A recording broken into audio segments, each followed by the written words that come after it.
esa plenitud solo puede ser vivida corporativamente.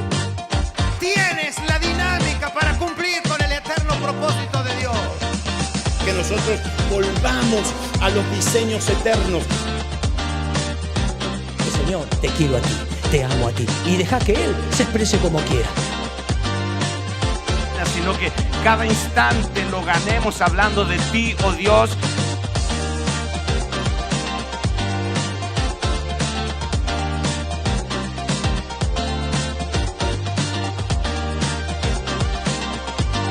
Aquellos que vinimos a impartir algo del Señor saldremos más llenos que lo que dimos. ¿Usted lo cree así conmigo? Gracias al apóstol Lucas, a la pastora Ana María, a todo el equipo de trabajo y todos los que han hecho posible toda esta maravillosa convocatoria que creo que marcará un punto de la historia en el Cono Sur. Y usted es parte del primero, y lo primero no se repite. Así que dígale al que está a su lado: hicimos historia por estar aquí. Hicimos historia. Compartir esta plataforma con hombres que han marcado a Latinoamérica por tantos años lo considero un verdadero privilegio. Gracias, apóstol Lucas, por considerarnos para esta maravillosa actividad. ¿Qué les parece si entramos en materia de trabajo? Les invito a el Evangelio según Juan, capítulo 12, versículo 24 al 25. Y quiero comenzar esta noche hablando en el orden del crecimiento por medio de la vida. Diga conmigo: crecimiento por medio de la vida. Estoy leyendo de la Nueva Traducción Viviente que dice: les digo la verdad, el grano de trigo, a menos que sea sembrado en la tierra y muera, queda solo. Sin embargo, su muerte producirá, diga conmigo, producirá. Y dice que va a producir muchos granos. Diga conmigo, muchos granos. Dice, una abundante cosecha de nuevas vidas. Los que aman su vida en este mundo la perderán. Los que no le dan importancia a su vida en este mundo la conservarán por toda la eternidad. La palabra del Señor está bendecida. Si tuviéramos que resumir, mis queridos hermanos y hermanas, estos dos versos, no nos equivocaríamos al decir que lo que el Señor está estableciendo en estas declaraciones son dos cosas particulares. Número uno, Él está hablando acerca de la razón por la cual Él vino a este mundo. Y segundo, está hablando acerca de la manera en cómo se relacionarían con Él todos los que los recibieran para salvación. La analogía que Él usa para ilustrar estas dos verdades es un grano de trigo. Diga conmigo, un grano de trigo. Ese grano de trigo allí se ve como un organismo vivo. Un organismo vivo se define como una entidad que está viva, que está compuesta por muchos componentes que están interrelacionados, pero que trabajan unidos para lograr una misma meta. Eso significa entonces que un organismo nunca es un fin en sí mismo, sino que es un medio para un propósito mayor. Si esto es así, entonces lo que justifica la existencia de un organismo vivo es que las partes que la componen puedan entonces trabajar unidas para que puedan reproducir el género de vida que contienen. Diga conmigo, reproducción. La reproducción entonces en el organismo es sacrificial, porque siempre va a tener un costo. Algo tiene que ceder para que algo tenga que surgir. Por lo tanto, la reproducción es sacrificial porque es la única manera de lograrse es por medio de la muerte. Diga, por medio de la muerte. Así que cuando leemos esa declaración de Jesús, vemos allí inmediatamente que Jesús quería que sus discípulos entendieran que a menos que algo que está vivo se reproduzca, crezca y aumente, no cumple su propósito de existencia.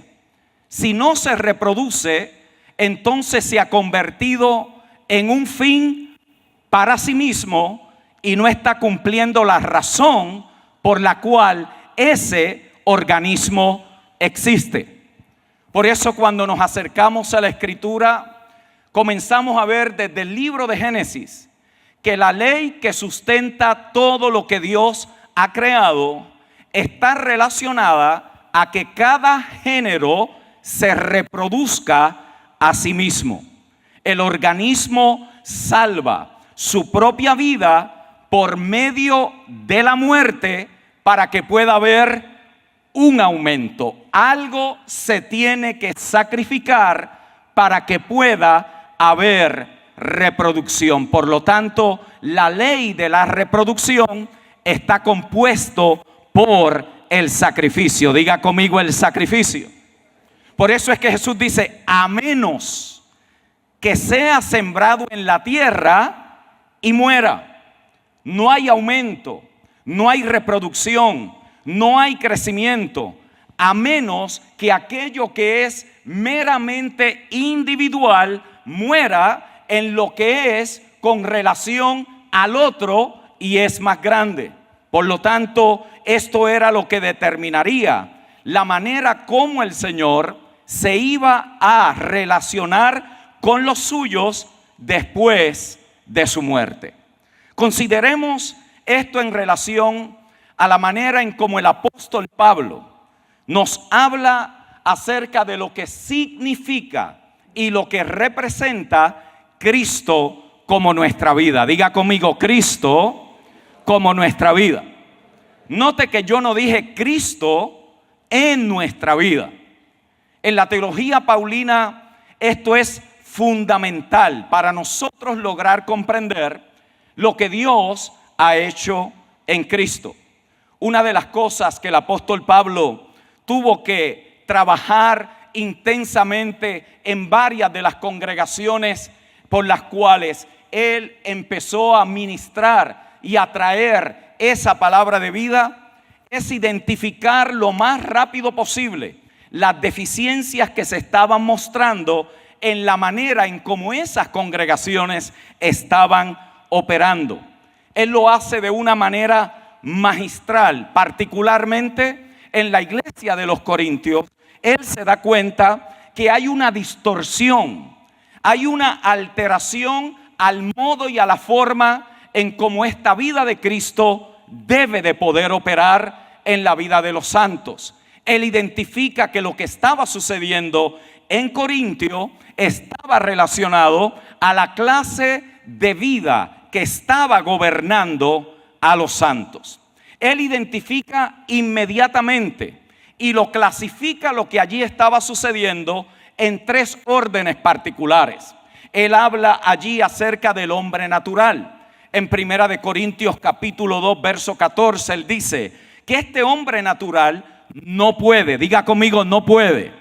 No es que no tiene, no es que no pueda lograr la capacidad intelectual para hacerlo, es que está incapacitado de poder entender las cosas que son del Espíritu, porque Pablo dice para él son locura.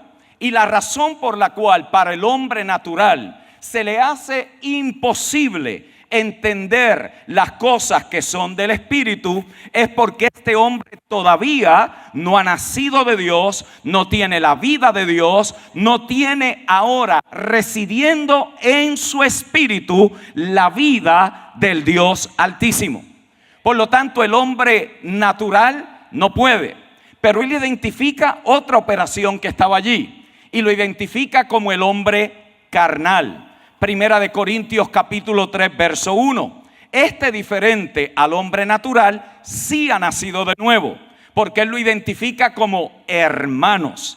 Él dice que esta gente se identifican con la familia de Dios. Estos han nacido de nuevo, pero están navegando en dos vidas. Están navegando en la natural, pero también quieren operar y vivir en la vida del Espíritu. También él identifica una tercera clase y orden, y es el hombre espiritual. Este hombre no solamente ha hecho a Cristo como el Salvador de su vida, el Señor de su vida, sino que para esta persona Cristo es su propia vida. Por lo tanto, usted notará en las cartas del apóstol Pablo que él lo resume todo en el uno o en el otro. La carta de Primera de Corintios y Segunda de Corintios es una cátedra que nos ayuda a nosotros a identificar cuál es la vida que puede estar operando en un momento determinado en nuestras congregaciones. Cuando nosotros entendemos la operación de esta vida, nos damos cuenta inmediatamente que rápido podemos ubicarlo en el uno o en el otro. Por eso es que Pablo habla de que hay dos tipos de edificios. Él habla de que hay dos tipos de obra. Él habla de que hay dos tipos de fruto. Él habla de que hay dos tipos de hombre. Hay dos tipos de ministerio: el de muerte y condenación y el de justificación y vida. Él dice que el uno permanece, pero el otro será destruido. Las obras de uno serán quemadas, pero las del otro pasarán la prueba del fuego y serán aprobadas. Mis queridos hermanos, yo he llegado a la conclusión que cualquier dificultad, conflicto, desilusión, reto, dificultad que podamos llegar a vivir en nuestras congregaciones está relacionado a la clase de vida que está operando en un momento determinado. Si es la vida del hombre natural tratando de producir en su capacidad intelectual las cosas que son del Espíritu, allí habrá problema. Si es el hombre carnal viviendo para Cristo, pero también para sus placeres, allí habrá problema. Pero cuando es la vida del hombre espiritual operando y gobernando la vida de los santos, allí la mente de Cristo será revelada y habrá una mayor manifestación de la vida que portamos en el Señor. Por lo tanto, a mí me parece que lo que va a suceder en estos próximos 3 días traerá una clarificación, no 4K, 8K de la mente de Cristo en asuntos que en este momento pueden estar trabados en nuestra vida, que se van a destrabar. Dale un codacito a alguien y dile: se va a destrabar, porque vinimos a inquirir, a conocer, vinimos a entender la mente de Cristo que opera en la vida del Espíritu. Por eso, mis queridos hermanos y hermanas, Cristo no es un conjunto de doctrinas. Cristo no es algo que nosotros podemos llegar a aprender por medio de un credo religioso que nosotros podamos haber aceptado o que aceptemos en un momento determinado. Pablo presenta a Cristo como una experiencia interna que está en nosotros por medio de su vida y por medio de su espíritu de vida. Y uno dice: ¿qué valor puede tener eso para nosotros hoy? Mis amados, el valor es inmenso, porque la razón de la muerte y la resurrección de Cristo es porque Él quiere reproducirse en cada uno de nosotros. En otras palabras, Él dio su vida sacrificialmente para que ahora pueda haber sobre la faz de la tierra un crecimiento extraordinario por medio de esta vida del que ha resucitado. A mayor cantidad, a mayor expansión, a mayor incremento de esa vida de Cristo en nosotros, habrá una mayor manifestación de la realidad de Cristo entre nosotros.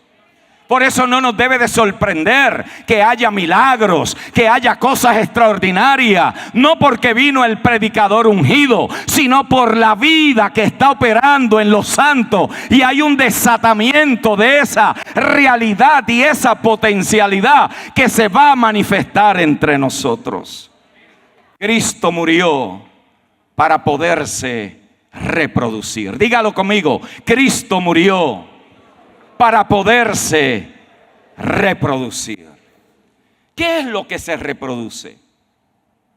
No son las doctrinas y con el valor y la importancia que tiene para ponerle orden a los asuntos de nuestra fe, pero lo que se reproduce en nosotros no es un conjunto de doctrinas, tampoco es una cantidad de experiencias personales, no, en nosotros se reproduce la vida. Diga conmigo, en mí se reproduce la vida.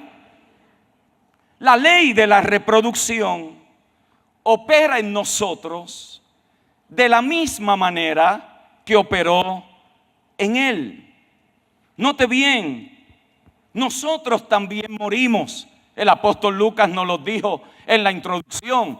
Nosotros también morimos y estamos muriendo a todo lo que es natural, a todo lo que es meramente humano, que trata de reproducir lo de Dios en nosotros.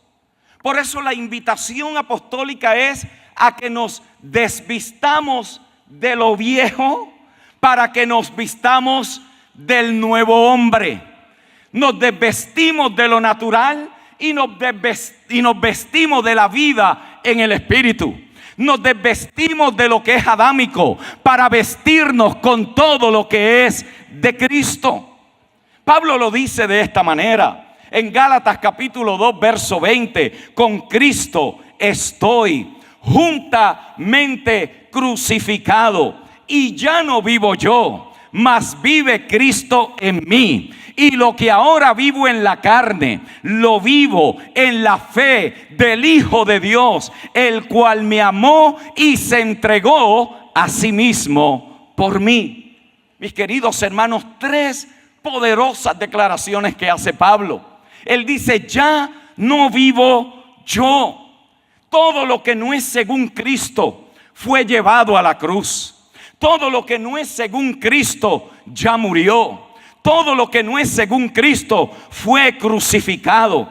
Todo lo que no es según Cristo ya ha muerto en la cruz. Pero no nos quedamos ahí. Ahora vive Cristo en nosotros. Por lo tanto, en la cruz se crucificó al viejo hombre con todas sus malas mañas y artimañas de este mundo. Pero en la resurrección se manifiesta una nueva vida que ahora nos es impartida para que pueda ser reproducida en nosotros. Ahora vive Cristo en mí. Y es lo que él dice: mas ahora vive Cristo en mí. Lo que sale de la tumba es una nueva vida. Note, por eso Pablo presenta esto de una manera magistral. Él dice que esta experiencia con esta vida es un acto, pero también él dice es una experiencia. Es un acto porque hubo cosas de las cuales usted y yo no podíamos participar. Era un acto soberano de la gracia de Dios. Solo Dios podía hacer aquello. Solo Dios en la cruz pudo clavar allí todos los decretos, todo lo que estaba en contra, toda acusación. Él tomó en sí mismo e hizo a Cristo pecado para que usted y yo fuésemos justificados en Él. Eso es un acto. Eso sucede, diga conmigo, fuera de mí. Eso sucede fuera de mí. Eso es un acto que Dios llevó a cabo. Pero también es una experiencia. Porque desde ese preciso momento que usted y yo fuimos unidos a Cristo, ligados a Él, enyugados en Él, siendo hechos un espíritu con Él, en ese preciso instante, Él comienza a vivir su propia vida a través de nosotros, y ahora para nosotros eso se convierte en una experiencia de toda la vida. Por eso usted puede llevar 40, 50, 60 años y esa vida no se desgasta, esa vida no se deteriora, esa vida no se aborrece, esa vida no se cansa. Lo contrario, hay cada vez una mayor pasión para que esa realidad. Habrá alguien aquí que puede decir: yo quiero crecer por medio de esa vida. Saberlo no es lo que nos transforma. Lo que nos transforma es el proceso. Conocer lo que pasó en la cruz no es lo que causa la experiencia. La experiencia es el fruto de Él vivir su vida en nosotros. Y es aquí donde a veces no entendemos la ley de la reproducción. Porque a veces allí es que resistimos. Ahí es como que nos aguantamos. El proceso es lo que duele. El proceso es lo que demanda una acción de nuestra parte para que aquello que sucedió fuera de nosotros ahora se haga vida en nosotros. Para que la obra consumada en la cruz se convierta en una verdad gobernante en nuestra vida. Y allí es donde nosotros a veces resistimos. ¿Por qué? Porque se nos hace difícil morir a nuestros propios deseos, morir a nuestros caprichos, morir a nuestros propios intereses, a nuestras propias ideas, a nuestros propios conceptos de vida. Para muchos el texto lo que diría es: para mí el vivir soy yo y el morir es pérdida. No, el vivir es Cristo y el morir es ganancia. Si no, sería pérdida. ¿Por qué? Porque a veces no estamos en la disposición de que nuestros sueños mueran, de que nuestros planes, nuestra vida, nuestro conocimiento, nuestras propias experiencias, nuestras propias metas, nuestro propio propósito. Por eso, mis amados, el evangelio de lo nuestro, no de lo de Cristo, es un evangelio sin cruz. Es un evangelio de no demanda. Es un evangelio de no desvestirse. Es un evangelio fácil. Es un evangelio que no necesita, sino más bien continuar trabajando con aquello que satisface nuestros propios deseos. Pero un evangelio sin cruz no es el evangelio de Cristo. Lo voy a repetir. Un evangelio sin cruz no es el evangelio de Cristo. Él murió una muerte que usted y yo no podíamos morir, para que podamos vivir una vida que jamás nosotros podíamos producir. Por eso la muerte, la cruz es la muerte del yo. Es la muerte de ese viejo hombre que está viciado y se alimenta de todo el orden natural, de todo lo que es sensorial, de todo lo que apela a nuestra carne, de todo lo que apela a nuestros propios intereses, de todo lo que apela a aquello que satisface mi carne y mis intereses. Pero todo lo natural tiene que ser continuamente llevado a la cruz para dejarlo donde una vez murió, para que esa vida que ahora ha sido impartida se pueda reproducir en nosotros. Por eso, a la medida que nosotros morimos a lo natural y empezamos a vivir una vida rendida al poder de la cruz, la vida de Cristo se reproduce en nosotros. La cruz va a confrontar todo lo que es natural, todo lo que es de la tierra, todo lo que tiene que ver con el viejo hombre. La cruz va a confrontar en nosotros todo lo que es del mundo y todo lo que es de la carne. Por eso la cruz es mucho más que un evento histórico. Es una experiencia dinámica en la vida de los que han recibido a Cristo como su propia vida. Todo lo del viejo hombre tiene que ser llevado continuamente a la cruz para que la vida del resucitado pueda ser manifestada en medio de nosotros. Pablo resume esto con una precisión quirúrgica en 2 de Corintios capítulo 5 verso 15: y por todos murió, para que los que vivan ya no vivan para sí, sino para aquel que murió por ellos.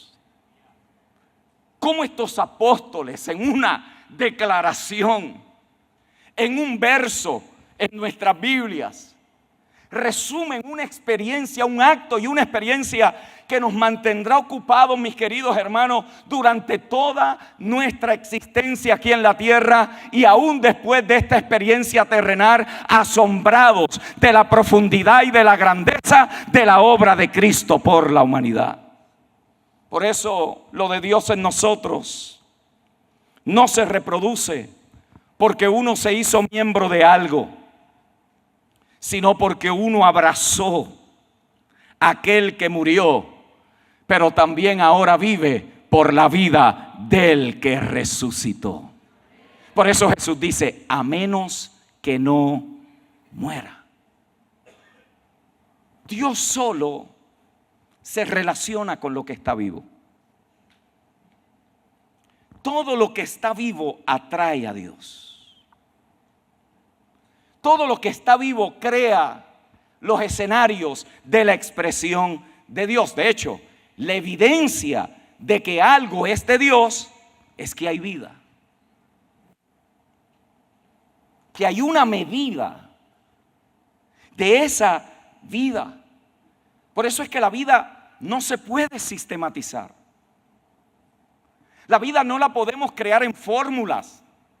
3 pasos, 5 pasos, 8 principios, 14 fórmulas para vivir esta vida en Cristo. Esta vida en Cristo excede fórmula, excede sistematización. Esta vida en Cristo es orgánica. Esta vida Cristo tiene una expresión maravillosa. Esta vida en Cristo hace cosas de gente que ellos jamás imaginaron que Dios lo podía hacer. Esta vida de Cristo levanta al que usted creyó que jamás se podía levantar. Esta vida de Cristo transforma, liberta. Esta vida de Cristo llama, envía y empodera.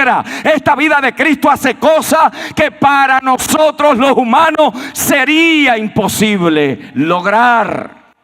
Esta vida no se puede sistematizar. Por eso cuando reducimos esta vida a un conjunto de meras doctrinas, de conceptos, de principios y declaraciones, estamos operando en contra de la mente de Cristo. Estamos resistiendo la expresión de esa vida. La reproducción solo es posible por medio de la vida. Es la vida la que se reproduce. Es la vida la que se manifiesta. No un conjunto de doctrinas como una verdad. que es importante, que necesitamos conocerla. El punto es que usted y yo podemos tener todas las doctrinas correctas y no ser impactados por la vida del resucitado. Por lo tanto, es allí donde tenemos que empezar a aterrizar en esto. Podemos llegar a creer en lo correcto y operar en la ley, no del espíritu de vida. Es allí donde esta vida necesita expresión. Es allí donde esta vida requiere y demanda manifestación. Y este era el argumento de Pablo. Esto era lo que Pablo quería que estos corintios entendieran. Porque al principio ellos oyeron, ellos recibieron, ellos respondieron. Pero ahora querían sistematizar la vida. Ahora querían operar en esta vida por lo que Pablo le llama la sabiduría del mundo. Y él dice, no señores, esta vida no opera de esa manera. Esta expresión del Cristo resucitado no se puede sistematizar dentro de conceptos del mundo para apelar a la mente intelectual del hombre. Quizás no lo entiendas de primera mano, pero hay una vida que te va a dar entendimiento. Hay una vida que te va a dar entendimiento. Hay una vida que va a traer luz. Hay una vida que va a desplazar todo lo que no pertenece a esta vida. Hay una vida que se va a hacer real en medio de nosotros. Y lo que hoy parece imposible, se va a manifestar lo de Dios en cada uno de nosotros. Los corintios allí empezaron a hacer de lo que habían oído una filosofía más. Algo que tenía que ser aprendido. Algo que tenía que ser debatido. Algo que tenía que ser argumentado. Y cuando esta es la operación que hay, mis amados, allí es que entran, Pablo lo dice, los celos, las contiendas, las iras, las divisiones. Este me gusta, el otro no. Aquel es mi favorito, el otro habla mejor. Pero eso es lo que produce la mente natural del hombre cuando no está operando en el discernimiento de Dios. Lo que Pablo quería que ellos entendieran es, señores, yo, Cefa, Pedro, todos los que han venido y han pasado por aquí somos meros servidores de Dios. Pero lo que ustedes tienen que buscar es qué de Cristo hay en Pedro, qué de Cristo hay en Cefa, qué de Cristo hay en Apolo. Porque si ustedes capturan lo de Cristo en ellos, esa vida va a lograr el propósito por el cual fue impartida entre vosotros. Sistematizar esto lleva a la gente a aceptar y a rechazar basado en preferencias personales, basado en criterios y en gustos humanos, y no, como Pablo dice, según Cristo. Cuando ellos empiezan a tratar de dividir, a separarse entre sí, los confronta y dice, ¿acaso puede Cristo estar dividido? ¿Ustedes creen que este tiene más de Cristo que el otro? No, Cristo no puede ser dividido, pero nosotros tenemos que aprender a recibir todo lo de Cristo a través de todos nosotros. Y es allí donde él entonces identifica que la acción que estaba entonces ejecutándose, él le llama carnal. Era una acción carnal. ¿Por qué? Porque no provenía de la vida en el espíritu. ¿No fue que se metió un demonio de celos? ¿No fue que se metió un espíritu de división? Él dice, señores, el problema no está afuera, el problema es en la clase de vida que está operando en nosotros. El problema no es que hay una nube negra aquí dentro. El problema es que falta todavía entendimiento. Por eso Él le dice: vosotros habéis entendido en parte. Yo he orado al Señor que lo que todavía no hemos entendido, en estos 3 días se nos aclare. En estos 3 días se nos precise. En estos 3 días salgamos de aquí diciendo: ajá, esto era lo que faltaba para yo entender la operación de esta vida. Y habrá milagros, habrá destraba, habrá avance, habrá crecimiento, habrá fruto por la vida que se está manifestando en nosotros. Pablo lo identifica de una manera tan precisa, que aquellas acciones de los corintios estaban abortando el crecimiento, estaban abortando el avance, estaban deteniendo a la iglesia en Corinto, al punto que él quiere intensificar lo que le está hablando de Cristo. Dice: pero no pude, porque cuando llegué me di cuenta que se habían estancado en un estado de infancia.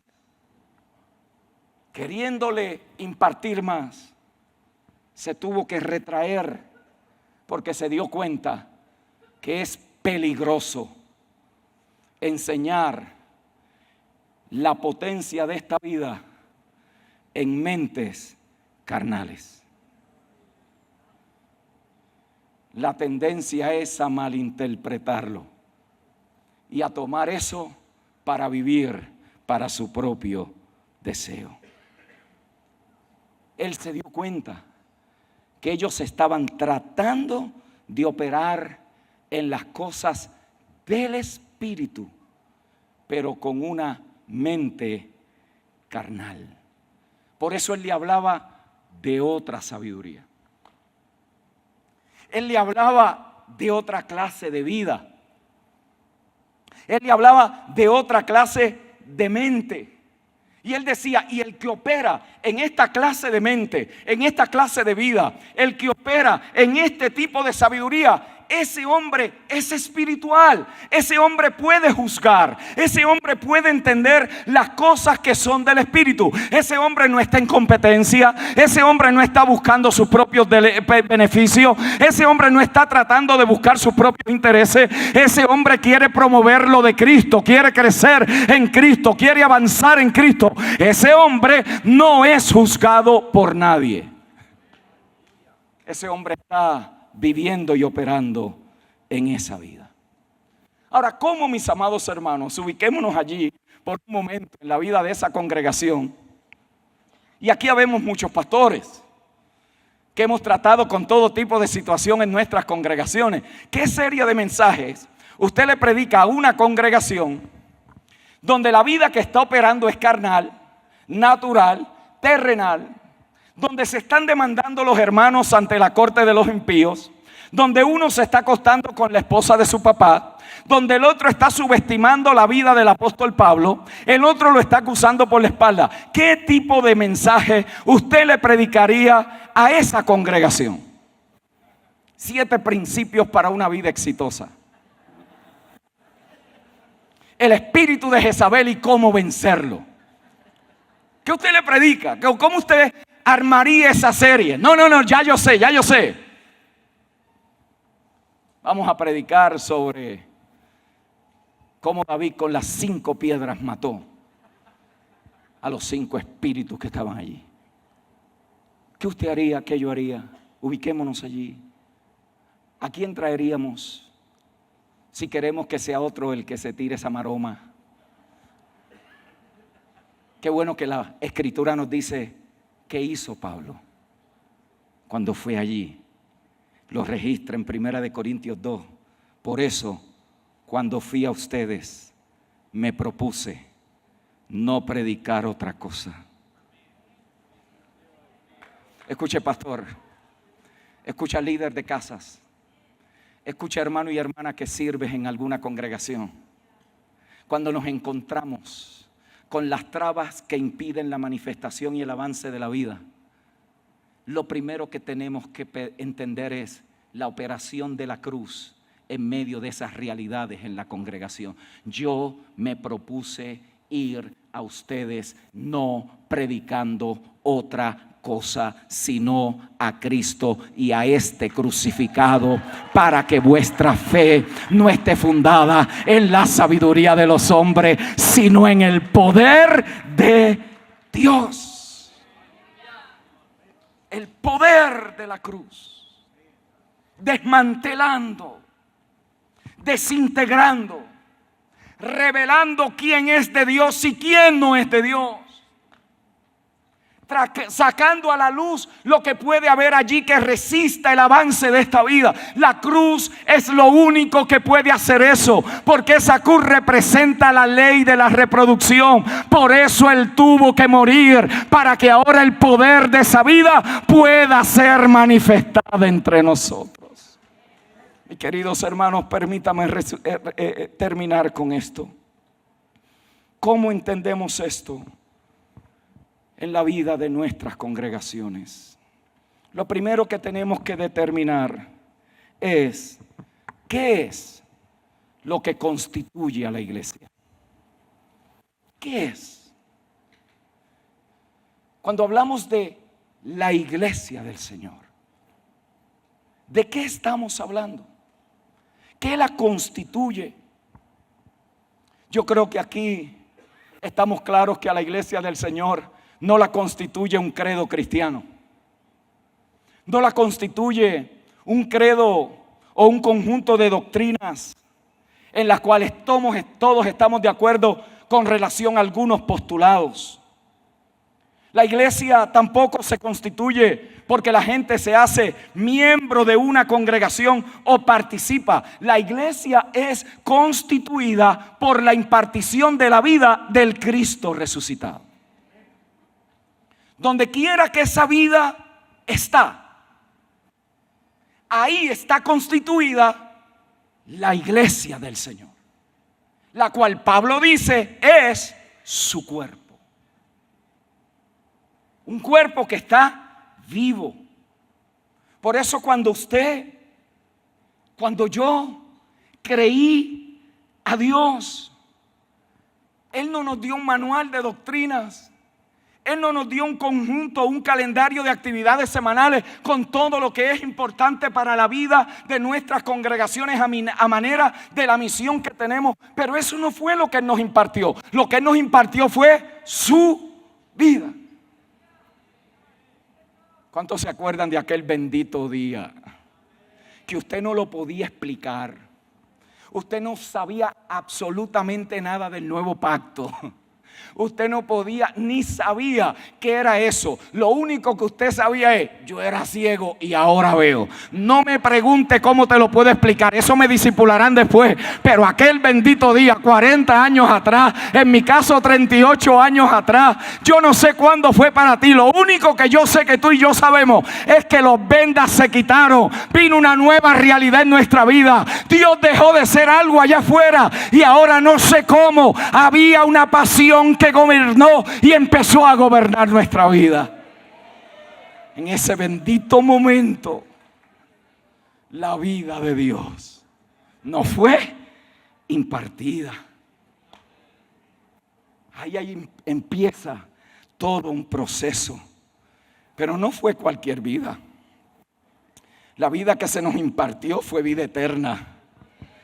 Fue una vida no creada, indestructible, incorruptible. Es una vida que sostiene todo lo creado. Esa vida no es algo, esa vida es alguien. Cristo, nuestra vida. Dígalo conmigo: Cristo, nuestra vida. Juan 17:3. En Él estaba la vida eterna. Esta es la vida eterna, que te conozcan a ti, el único Dios verdadero, y a Jesucristo, a quien has enviado. Y termino con esto. Si la vida es lo que constituye la iglesia, entonces la reproducción es la manera en cómo la iglesia crece. Si la vida constituye la iglesia, la reproducción es la manera como la iglesia crece. Y hay dos maneras de crecer. La primera de ellas es por imitación. En otras palabras, usted hace un molde y todo lo echa en ese molde y usted tiene un patrón. Eso se llama crecimiento por imitación. Es una línea de ensamblaje. Todo el mundo es igual. Ese crecimiento es por imitación. Lo que se reproduce aquí no es vida. Diga conmigo, es forma. Eso no reproduce vida. Eso reproduce ¿qué? Forma. Todo el mundo se ve igual. Pero luego está la otra manera de crecer, que es por concepción. Aquí el crecimiento de la vida es desde adentro. Aquí la expresión de la vida inicia desde adentro, se expresa cuando están todas las condiciones preparadas y listas para que esa vida tenga expresión. En otras palabras, eso comienza por dentro. Porque aquí lo que se está reproduciendo es ¿qué? Vida, no la forma.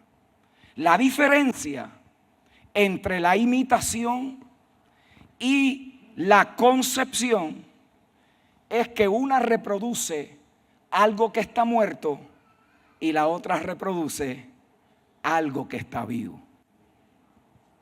Reproduce la vida. Uno se hace, la otra nace.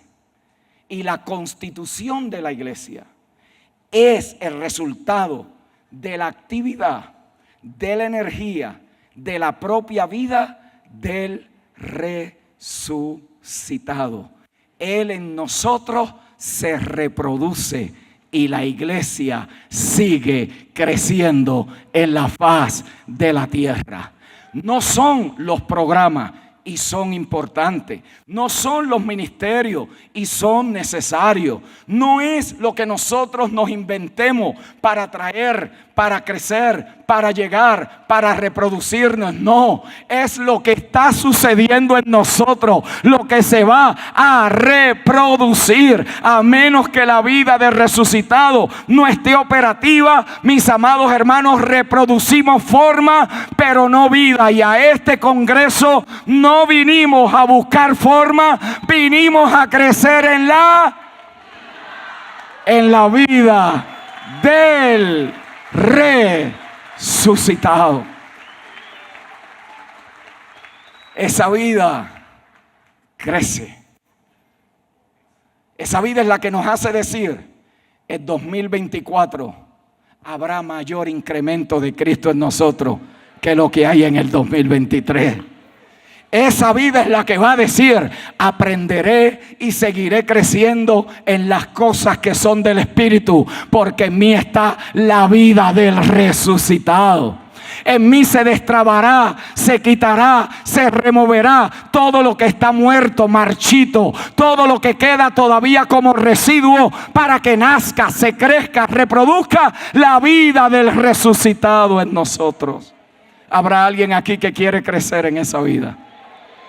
Ponte de pie por un momento. ¿Habrá alguien aquí que dice: esa vida yo quiero seguir aprendiendo de cómo opera, de cómo se manifiesta, de qué cosas necesito identificar en mi vida que no están conforme al orden de la vida en el Espíritu? ¿Qué les parece si inclinamos el rostro por un minutito? No hay magia en esto. Es un momento íntimo, personal, cero distracción. Y que el Espíritu de Dios hoy nos ilumine. ¿Qué áreas en esta convocatoria el Señor quiere tratar con ellas? ¿Qué está resistiendo en mí? La amargura, el resentimiento, la falta de perdón, la terquedad de mi propio orgullo, la necedad de la propia vanidad de mi mente. Señor, ¿qué hay en mí que puede impedir esa expresión de tu vida? creciendo, reproduciéndose, alcanzando y ministrándole a otros tu propia vida. Señor, gracias. Gracias porque la ley de la reproducción es sacrificial. Es una ley que demanda muerte. Es una ley que demanda renuncia. Es una ley que demanda compromiso con el propósito. Es una ley, Señor, que no se complace con lo que se reproduce por forma. Queremos que se reproduzca la vida en nuestras casas, en nuestras familias, en nuestras congregaciones. Señor, en todo lo que tú nos has permitido dar, que haya esa vida orgánica, identificando dónde tu mano ha sido puesta para que algo comience a florecer. Florecerán apóstoles, profetas, evangelistas, pastores, maestros, hombres y mujeres con entendimiento, arraigados en esta verdad, contritos por el amor de Cristo, sumergidos en la realidad de Dios en nuestra vida, entendidos en las cosas del Espíritu. Señor, gobernados por la realidad de esta nueva naturaleza que hemos recibido, aprendiendo a caminar en todo lo que nos has dado, entendidos en la verdad presente, precisos, Señor, en la cirugía para separar lo que es de lo que no es. Señor, queremos crecer en esta vida. Señor, si hemos estado tratando algo en nuestra vida con la fuerza de nuestra carne, Señor, tráenos iluminación para identificar y traerlo todo a los pies de la cruz. Señor, el grano cayó. El grano murió. El grano fue a las partes más profundas de la tierra. Pero el grano dio fruto. Y aquí habemos muchos del fruto de ese grano que se reprodujo. Permite que nosotros ahora, por medio de una vida sacrificada, hayan otros que coman del fruto de nuestra vida. Un abrazo, mis amados hermanos. Adelante por medio de esta vida en Cristo el Señor.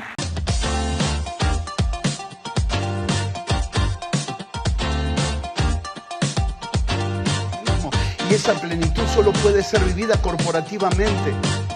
Tienes la dinámica para cumplir con el eterno propósito de Dios. Que nosotros volvamos a los diseños eternos. Señor, te quiero a ti, te amo a ti y deja que Él se exprese como quiera.